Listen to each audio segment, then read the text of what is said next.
Corie Hipp, age 34. Today is October 27th, 2012. I'm in Charleston, South Carolina, and my relationship to my partner is that we are colleagues on a project, a restoration project.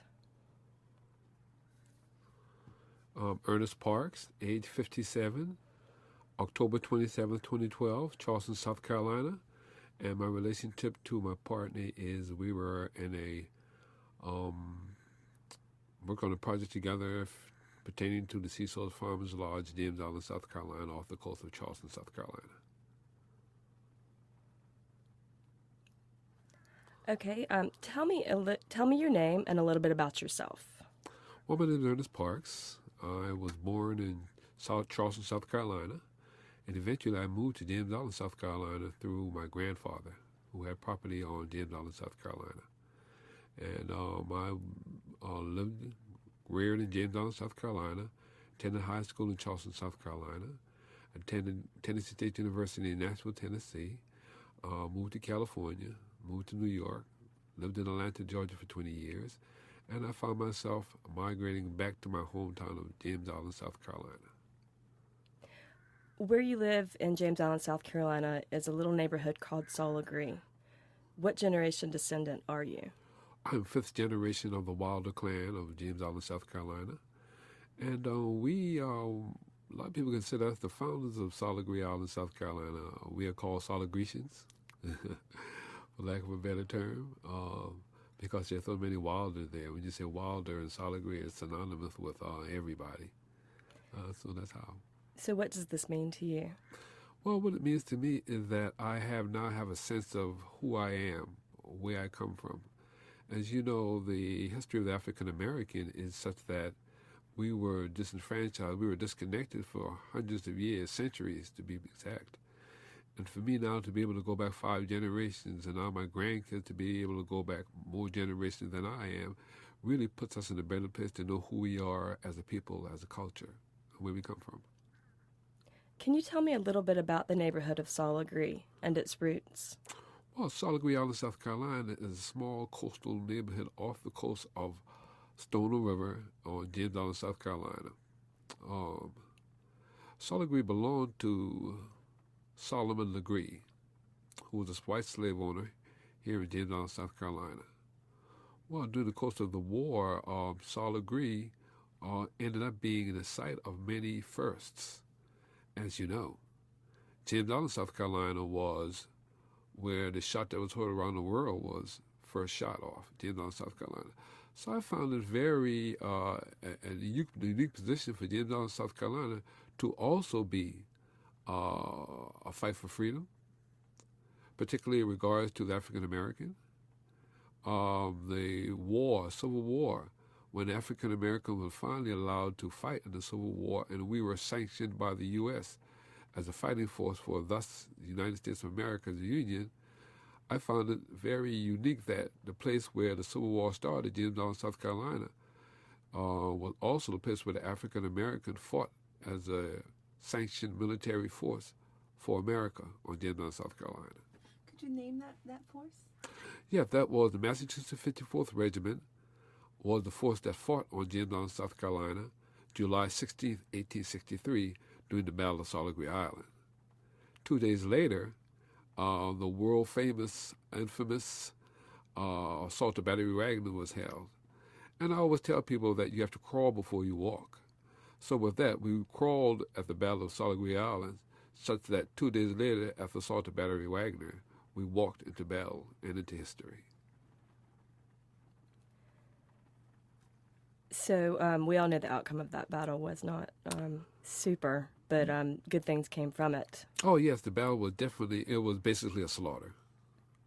But when you looked into the eyes of the soldiers who were fighting that war, their mentality was such that, do I live for tomorrow or do I die for the future? And their mentality was, well, tomorrow we all going to die because we're dying for the future and to make America free for everyone. So yes, with that battle, we definitely made America, the whole America, as she should surely be. Shortly after the conclusion of that battle was Juneteenth. Juneteenth, yes. I believe, 18 months later, correct? Yes, it was Juneteenth. And that was when all the African American slaves were set free with the Emancipation Proclamation. Yes. And they were settling their land that was given to them by. Can you go into a little bit about that? Yeah, please? well, Juneteenth is Juneteenth is a unique situation. What happened with Juneteenth? A lot of African Americans, particularly in Texas, to be exact, did not know that we were free to 2 years after the Civil War. So what an amazing background to know that we are free and didn't know it was like 2 years after the war. But to flash forward, once we did find ourselves free for Juneteenth, we now had the option to either stay and share our freedom with our former masters, or we had our option to leave and set forth for ourselves. And a lot of African Americans, of course, decided to stay, as sharecroppers would dictate that we did. But a lot of African Americans decided to move out to their own communities and move out to their own neighborhood and make a way for themselves. And that's kind of like what happened with the Sol Legare Island. We decided to live off of the land. We decided to live off of the sea. We decided to make our own community our own way at any costs. And as a result, you shared familial bonds. You relied on one another to survive and the land to survive. Can you go into a little bit about that, Oh, but please? of course, yes. As I alluded to earlier, that's how we survived. We lived off of the sea. We lived off of the land. We took goods that we bought from the sea, goods that we bought from the land, that we grew from the land, and we sold those goods. And yea, though we were poor, we never knew that we were poor. Poor was a state of mind for us because we were happy and we were fed. One of the heartbeats of Sol Legare Island is the Seashore Farmers Lodge. Yes. It was erected in 1915, although the Brotherhood existed prior to that.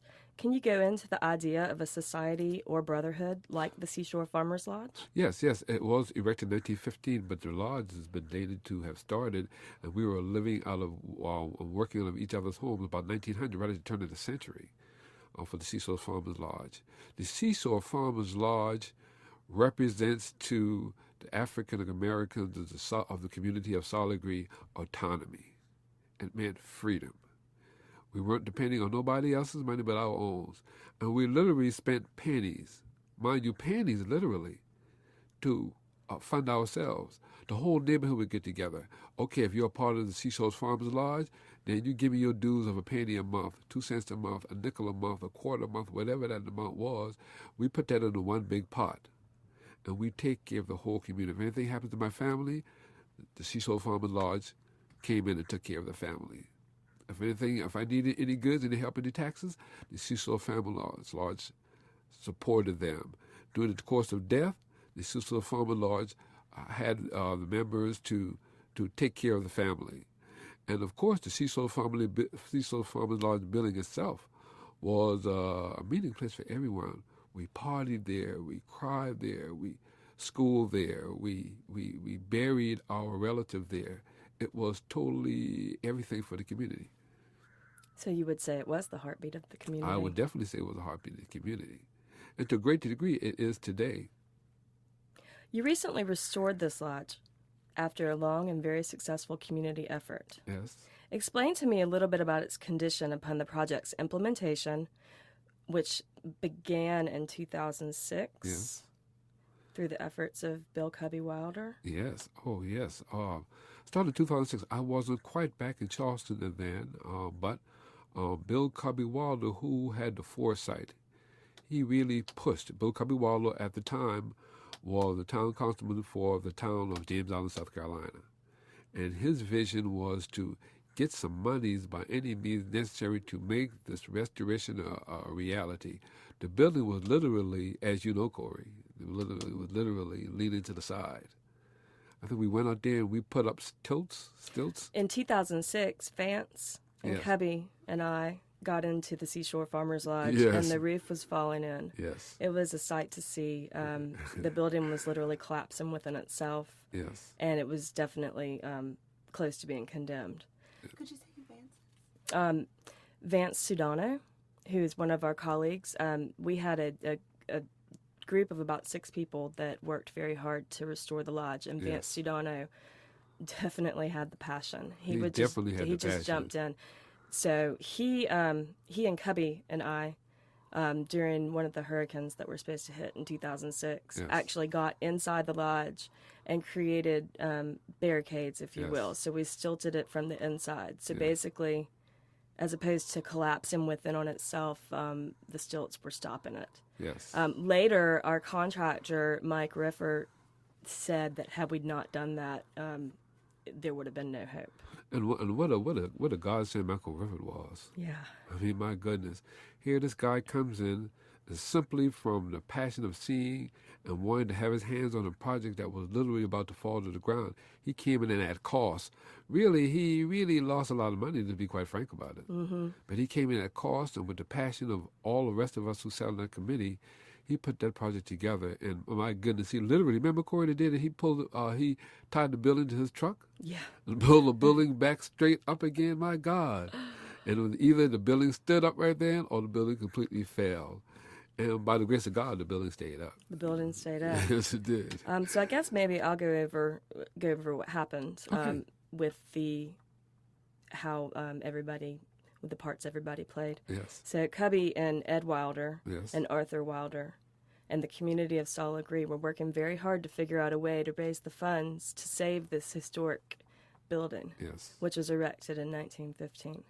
It was just, it was hopeless. It really was. Yes, it was. So that's when they came to Richard Davis with Trademark Properties and decided that we were going to try to do an episode for the TV show that we were filming at the time, Flip This House.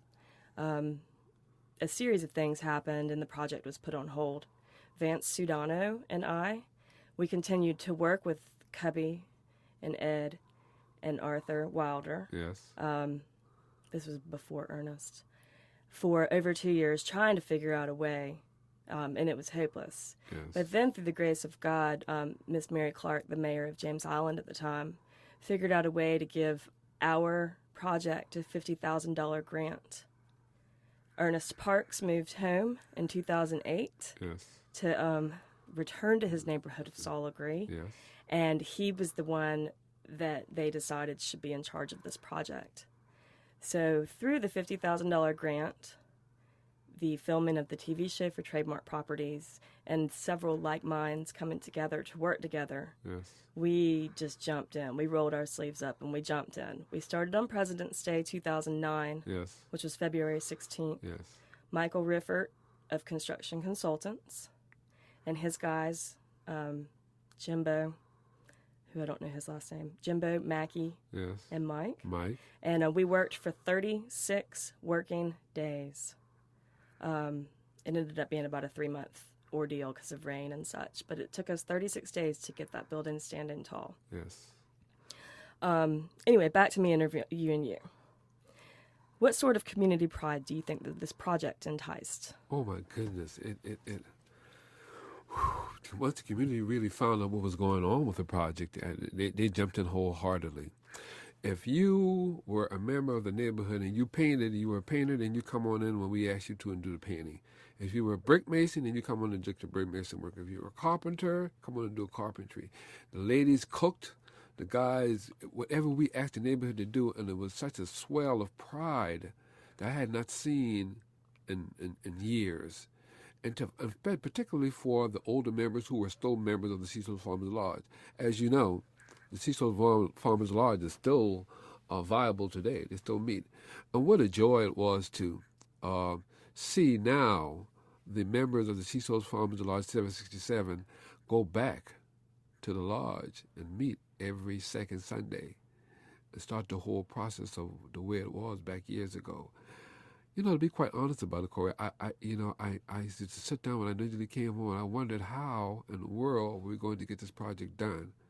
Corie, I must say, my darling, that you were a godsend. Aw. Well, you were. Don't make me cry. Because I know you're easy to cry. But anyway, and you know, everything just came together in such a beautiful way. The guys started coming out. The women in the neighborhood started cooking. And, we initially asked, we told them in advance, okay, eventually we're going to get this project together and we're going to make it out of a museum. What do you think about that neighborhood? The neighborhood said, oh, what a great idea. So we put out feelers for them to come on in and say, give me some of your family heirlooms to put to the museum, to keep forever. And the artifacts started coming at such a fast rate that we actually had to say, wait, hold on, wait a minute. We don't have a place to put them yet. Hold on, wait a minute. And some of the old artifacts that was in the building, the desks, as you know, it was a school. And when you go back, you literally, Corie, as you know, you step back in time almost, and you can feel it. I remember our band in 1926, there was a parade in downtown Charleston, South Carolina, the Seashore Farmers Lodge band. Now, who would think that some farm hands back in the early 1900s would be musically viable? These cats could play instruments. But, you know, they were. In that picture that you're talking about, we Yes. have one of the guys, I think it's a Wilder, Yes. has a big drum that Yes. he beats. Yes. What's the significance of that drum in the neighborhood of Sol Legare Well, that was our back in form. the day, in the That early was- 1900s? Oh, yeah, that was our form of communication. You know, we never really had a phone on Sol Legare during the turn of the century. I mean, I think, I venture to say, I think the first phone we got was maybe the early 60s, before anybody in the neighborhood got a telephone. And eventually we had two phones. If you live on the northern part of the neighborhood, they call that standpoint. Then the phone in the northernmost part of the neighborhood was everybody in that neighborhood's phone number. If you lived in the bottom part of the neighborhood, what they call a down Elijah, and that particular phone down that end was everybody's phone number in the whole neighborhood. So prior to that, our form of communication was the drum. And when the drum beat, we knew something was happening. So we hear the drum, and you could beat that drum, and that drum would resound around the whole neighborhood. They would hear it. Something's going on, y'all. And according to the rhythm of the beat of the drum, we knew what to expect. If it was a slow, kind of one beat, boom, boom, boom, boom, boom. Somebody in the neighborhood was dead. So we came out. And the neighborhood ritual of burying was a ritual in and of itself.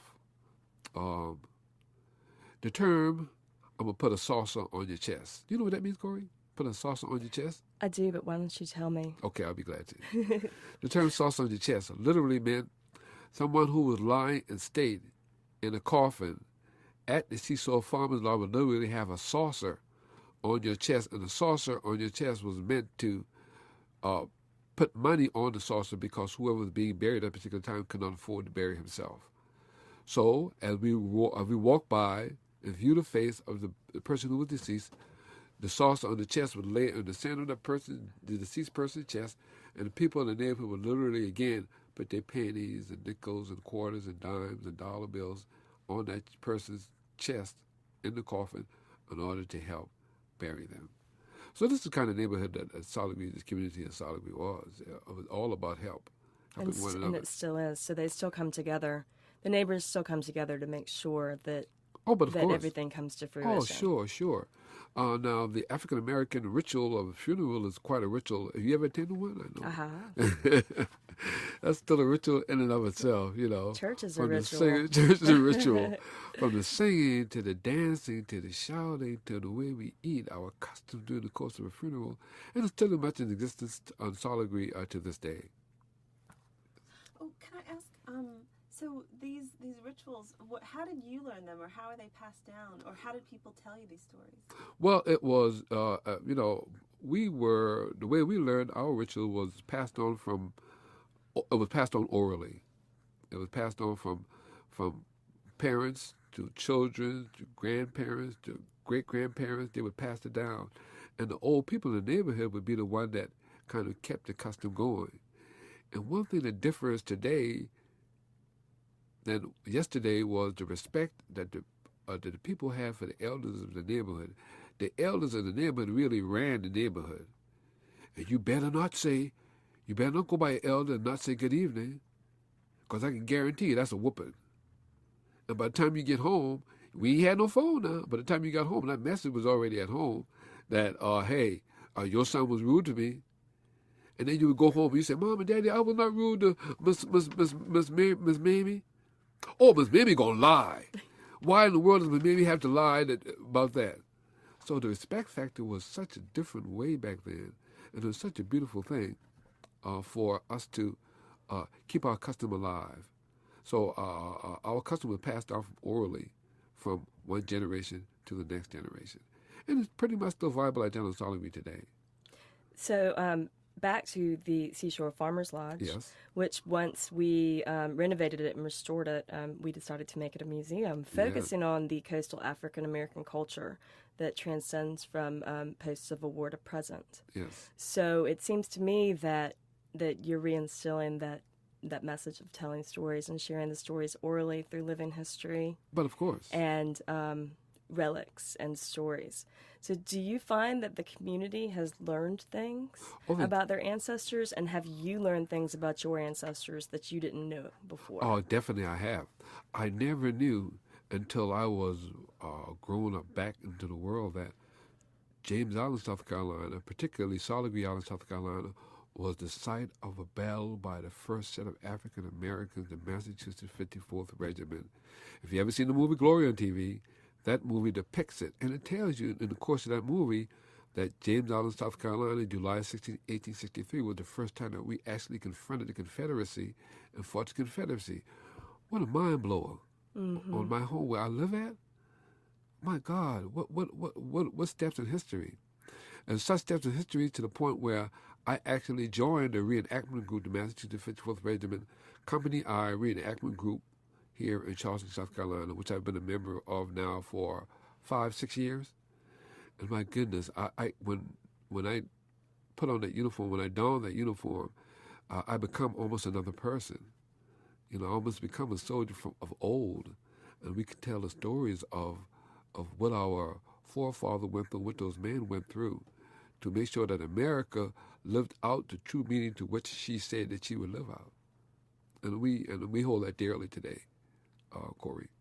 And it gave you great pride when you were able to hold the ceremony back at the Seashore Farmers Lodge. Yes, definitely pride. You know, as you alluded to earlier, we were recipients of about 5 awards. Correct me if I'm wrong, 5 or 6? Five. We have won 5 awards. 5 awards. We have won an award from the South Carolina African American Heritage. Yes. We have won an award from the Palmetto Trust. We have won an award from the National Trust for Historic Preservation. We were on the stage with that award with people such as the Boston Opera House. How did we do this? I'm saying, I yeah. don't believe this. I totally don't believe this, Corie. Miss Mayo from the Avery Center, she nominated us, and we won an award from the Confederacy of Historical Societies, Yes. I think is what it was called. Yes. Which that was a regional award. And the award that I think is pretty neat is the Carolopolis, which is presented by the Preservation Society here in Charleston. Here in Charleston, and it's typically you would see it on the large, grandiose homes downtown that win the awards for restoring the homes to the way they looked like during the time. So, and I'm wondering, do they have Carolopolis awards off of the peninsula downtown? Because I think we may be a first in getting one on the island. I don't know. I think that we are the first. I don't We want might to be. sign that, and, claim, but I'm going to claim it. We are definitely the only one like us that has received this award. I feel pretty confident in saying. Yes. The Preservation Society has been a great supporter of our efforts, and they actually told us to nominate ourselves for it. So we that was a pretty cool one. Yes. And I definitely want to take this moment to say thank you to the ad hoc committee of the Seashore Farmers Lodge, where I presided as the head of the ad hoc committee, and it was Corie Hipp, Vance Sedano, Michael Rifford, James Brown, Arthur Wilder, Ed Wilder, Colonel Opie Davis, what's the gentleman name? Mr. Greg Garvin. Mr. Greg Garvin. Hope Brown. Chris Wilkerson. Yeah. The whole, if I missed anyone, please excuse me, Lord. But, John Ray. But John Ray Walker. Anyway, we had a group of about 12 people. That revolved on that were instrumental in putting that whole project together. Yes. And I must say, they all were godsends. They all came and understood the project totally, and they all totally worked with us. And of course, right now, and we are the government for the United States of America is working on this Gullah Geechee corridor, in which we are in the Gullah Geechee corridor. We're actually featured on their website right now. Yes, we are. We're considered a gem. We are. Yeah. We are considered gem. Wow, we, Corie. Yeah. What an honor. What an honor. And I always brag, not that I'm, braggadocious or anything like that, but I always brag for the fact that right now at this point in 2012, Charleston, South Carolina is still trying to put together their International African American Museum.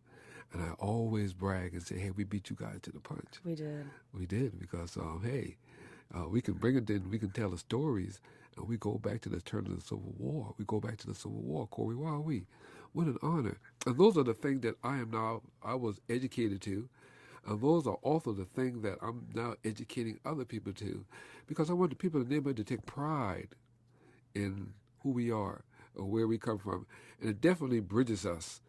As you know, we as African Americans were for so long, didn't know who we were. We were cut from our religion. We were cut from our parents. We didn't know our brothers were sent to some other part of the world or other part of the country. We didn't know or see them for the rest of our lives. Our parents were divided.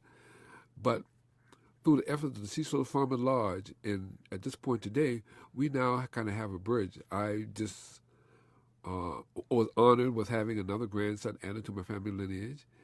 And I was just talking to my son the other day. We can go back now 6, 7 generations on him. His great-great-great-grandfather. And one time for an African American, he didn't know who his grandfather was. To a great degree, he didn't know who his father was, or his mother, for that fact. So now, this is the kind of thing that we are, for lack of a better word, able to. We've been commissioned to tell the world about our story, Corie. So do you think that the fact that we've restored the Seashore Farmers Lodge to perfect condition, pristine condition, the way it was in the early 1900s, Yes. we have created a home base to hold all the stories. We are presenting the stories. We're telling the stories. Do you think that your ancestors will be pleased with the final product and everything it represents? They are looking down on us and smiling every step of the way. And I'm not a person that's, I am a spiritual person, but do I believe in ghosts? I don't know. But I can tell you sometimes, Corie, I would go to the lodge sometime in the evening hours when the neighborhood is quiet and no one is there, and you get a feeling that somebody is talking to you, and you don't know who it is or how it is, but somebody's talking to you and smiling down on you. And the artifacts that are there, that were there during the course of the period, you can look at it. As you know, Corie, you look at some of our artifacts, and it has so much character. It almost talks to you, like, hey, what's going on? And sometimes I feel the spirit of the Lord there talking to us, telling us, thank you. And by the way, it took you long enough. I think it's definitely saying that. Definitely saying that. Definitely saying that. One of my favorite stories about you as a person and your connection with the lodge Yes. is we all know that back in the day, the lodge was used as a funeral home. It was used as a school. It was used as a club, a country club. Yes. It was The whole everything. 9 yards, yeah. So your grandfather laid at rest in the Seashore Farmers Lodge for quite some time. Yes, he did. And there was an African-American tradition where they take the youngest baby and they pass that baby back and forth. Yes. Can you tell me a little bit about that, please? Yes, you know what? And I have to thank my brother, my older brother Douglas, who retired, now living in Charleston, South Carolina again. He told us during the course of our filming of our project. It's my favorite story. Yeah. He said, for the African American, the ritual is the person is lying in state. The youngest child of that family, whether it be one or more, will then be passed over the dead person's body. And this is supposed to make them spiritually strong. It makes them not fear evil. It gives them strength. It gives them wisdom. And it takes the fear out of a dead body, looking at a young kid looking at a dead body. It takes all that away from them. Well, back in the 50s, I was that child. that was passed over. You know, Corey, I did not know that until my brother told me. I used to sit around and look at that lodge, and I used to always wonder why the lodge kept calling me. It would literally call me and say, Ernest, how are you going to put this project together? And I wondered. But the thing that I was most fearful of, Corey, was, am I going to let this lodge fall down flat on my watch? Am I going to just look at it just disintegrate and fall? And that's when I made the call to the man of the neighborhood and the people of the neighborhood and beg and borrow and steal in any way possible for us to make this project go. Because during the course of my lifetime, when my eyes was opening and looking at it, Corey, I did not want that building to collapse and just stay there. I couldn't see it. But by the grace of God, the stars lined up, as you say, Corey, the stars lined up. It's the only way to say it. And you know it. And everybody kind of came together. And, to a great degree, Corey, people were saying, this project will never get done. And I think that we were so naive. Naivete was our, I think that was our forte. Naivety was our forte because, we didn't know any better. We just kept on chugging along.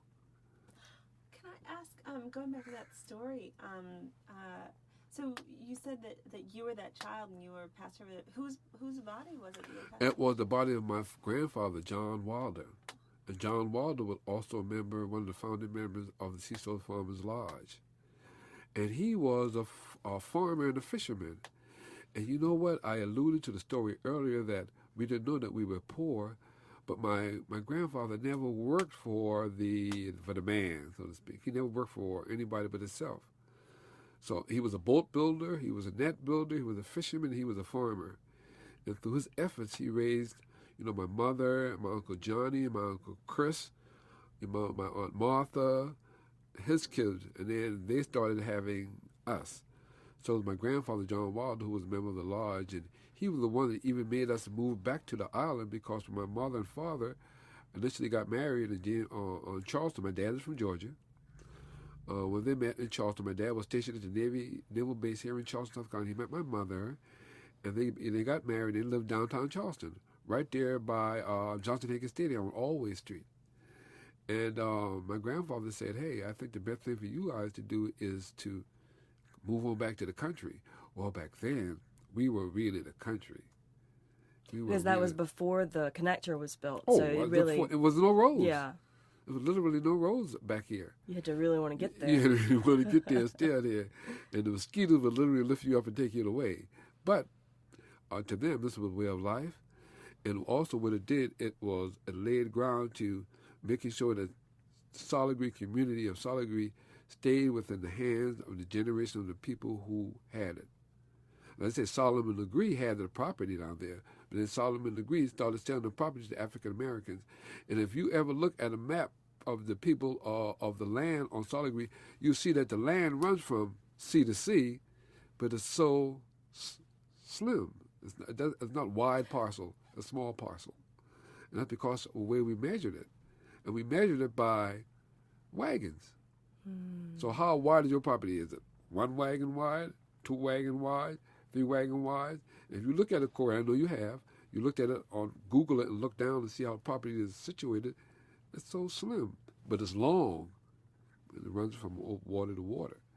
So my grandfather's idea was to make sure that his generation stayed on Sol Legare and continue to keep that piece of property right now. And really, right now, it's very hot property. Very hot property. Very hot property. Everybody wants it. But at the time when the properties were being dispersed, it was not hot property. Oh, definitely not hot property. It was considered throwaway. It was considered marshland.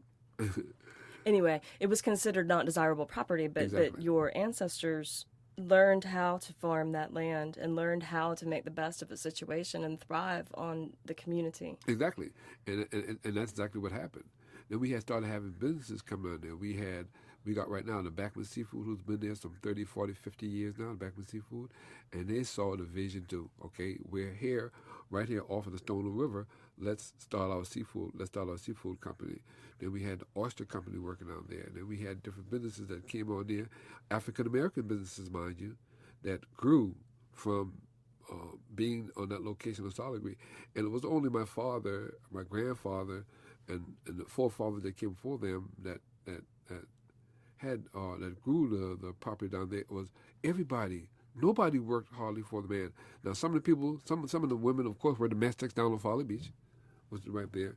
And some people did work, but the majority of them would work on their own. So one day I asked the question. Well, during the course of building this lodge, were there set times that the guys came in and they did do it after work when they built the lodge? And Mr. Gayard, who's the oldest member of James Island on Sol Legare right now, I think Mr. Wilder is about Mr. Gayard is about 91 right about now. He's the oldest living male on Sol Legare right now. His answer was, he looked at me weird, like, what are you talking about? Like, what was the hours did you guys constructed the facility? He said, well, we constructed the facility anytime we want. Nobody worked for nobody else. We worked at our own pace. We did what we wanted to do. Once the crops were picked and the seed was formed, we can come in and do it anytime we want. So that was so unique to me because now nobody hardly farms anymore out there. We still have a couple, but it's not to the degree that it once was 50, 60, 70, 100 years ago. It's not to that same level anymore. Well, I think it's safe to say that you have inherited some of your grandfather's spirit when you were passed over him. Definitely. Can I ask you? You said you learned that story from your brother Douglas. Yes. Later in life. Yes, later in life, about when we were doing the restoration. About 4 or 5 years ago. So basically, the baby was passed over the dead body, and they say that as the spirit was rising to heaven, that the child yes. pulled the spirit into their body, and Yes. so essentially, it's like a sense of reincarnation. Exactly. How did you feel when you learned that from Douglas? I was amazed. I didn't know. It was like I said. It was the first It time all I made heard the sense. story, and it kind of came together. That's why when I always wondered because a lot of times prior to me meeting you, Corie, and getting with Mr. Ed Wilder, Mr. Cubby Wilder, and the whole renovation situation that we eventually put together, I used to go up to the lodge, and with me always being a historian, I kind of always liked history. I would sit out in front of the lodge, in front of the pecan tree there, Corie, and I would say, no, what are we going to do to make the thing go? I don't know what to do. We don't have any money. How are we going to do it? And lo and behold, Mayor Clark comes along and with 4 people on the council, 2 being white men, 2 being black men, and her being the descending vote. And she's a white female, and Lord, thank you that she was an avid historian. Mm-hmm. And because of her, And because of the $50,000 grant, we were able to That get other launched it. grants Exactly. from the Coastal Community Foundation Coastal and Community and the Yashaks and Yeah. several other grants around town. Yes. But anyway, I know that what we know is next for the Seashore Farmers Lodge is now it has been restored and renovated. Yes. It is back to being the beacon of the neighborhood, the heartbeat of the neighborhood. Yes, it is. It's a museum. Yes, it This is. museum has relics, it has artifacts, it has stories to tell. Yes, it does. And we do host several events throughout the year. But the greatest thing I think that the museum has is the living history. Oh, yes, it definitely has to be. So you and Mr. James Brown have worked very hard, and Mr. Joe McGill Yes. have worked very hard in making sure that that not only do the people see and touch and feel the story, they can hear the story firsthand. Oh, yes. So I was wondering if you could take a minute to do one of those living history skits right now. Well, yes. As you know, the Massachusetts 54th Regiment found themselves, so to speak, on Sol Legare Island. And Mr. Joe McGill, who worked with the National Trust, he's been a great guidance for us. We do living history, as Corie said. I am now the curator of the Seashore Farmers Lodge, and I go out and I get the different artifacts that are relative to the Seashore Farmers Lodge. And yes, we do living histories, and we do everything ranging from storytelling to bringing guests in and letting them tell their stories. But one particular one that we worked on now for some years is one where I tell the story of Mr. Charles Gammon. Now, Charles Gammon was from Springfield, Ohio, and Charles Gammon died at the Battle of Sol Legare Island, July 16, 1863. And one of the stories that I can imagine for him was, as he told his story, he said something to the effect, I remember it was a bitter cold winter, November 1863 at Camp Reeville, Massachusetts. Oh, but the word had gone out. The call to arms. America decided she was going to let the Negro get on the fight to help preserve this Union and to prove that we were a man But hell, we were always man. God made us man, and that was established from the foundation of the world. But when other men needed our labor, they made us slaves. And then when they needed our force, guess what? They made us soldiers. We were soldiers from the North, the Massachusetts 54th Regiment. We were General Gilmore's Federal Army brought to James Island to oppose General Pierre and T.G. Beauregard's Confederate troops. I remember there were a lot of places we camped and fought. I remember there was a long, narrow walkway that ran across the marsh to Coles Island on the Big Falling River. Now, Johnny Reb General named Johnston Hagan and his men tried to trap us by coming in on Sol Legare Island and cutting us off. Oh, but he was about to see something he never saw before. Black men and blue. It's, I'll never forget that date. It was July 16th, 1863, during the Battle of Sol Legare Island. And I remember it must have been about 3,200 of them Johnny Reds moved up from Successionville and the James Island lines. And then 4 of them big Johnny Red cannons opened up on us, pushing the Yankee gunboats down the Stonewall, leaving us boys wide open by the time the damn Johnny Red, they charged on us. They charged. We had to jump in man to man and hand to hand. Lord, Lord, Lord, Lord. I said, Lord, Lord, Lord, Lord. Ooh, I said, Lord, Lord, Lord, Lord. Ooh. Well, sir. Johnny Red beat us up pretty bad that day. Shimon said some took to running and some gave up. But most of us did strong, and we fought. But you know, God works in mysterious ways, his wonders to behold. Now there was this soldier. And he was truly that soldier of them all. That be that Colonel Robert Gould Shaw. Now his ma and his pa say Shaw should be buried with the soldiers. He ain't want no private burial. You see, Shaw was a white man, and for him to be buried with all them Negroes was unheard of. Johnny Red thought that would be found like a disrespect, buried with us in one big hole. Instead, they made him a martyr, a true American hero through eternity. And eternity lasts forever. And we would say, and before I be a slave, I'd be buried in my grave, and I'll go home to my Lord and be free.